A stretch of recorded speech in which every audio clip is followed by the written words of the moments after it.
Hoy vamos a aprender los días de la semana.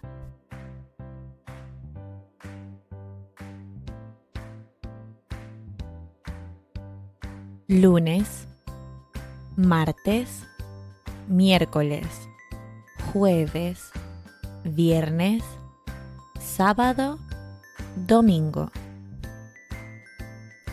Otra vez.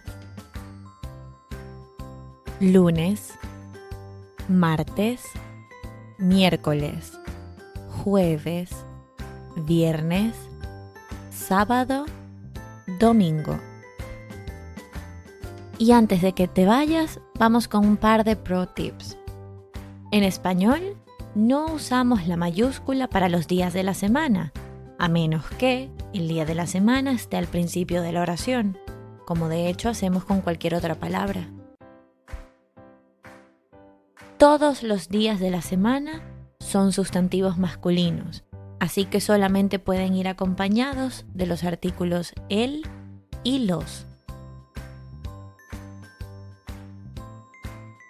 Aquí tienes un par de oraciones útiles. ¿Qué día es hoy?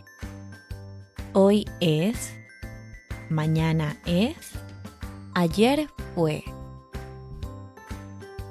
Esperamos que te haya gustado el video y que lo hayas encontrado útil. Si te gustó, no olvides darle like y suscribirte para más lecciones de español. ¡Nos vemos!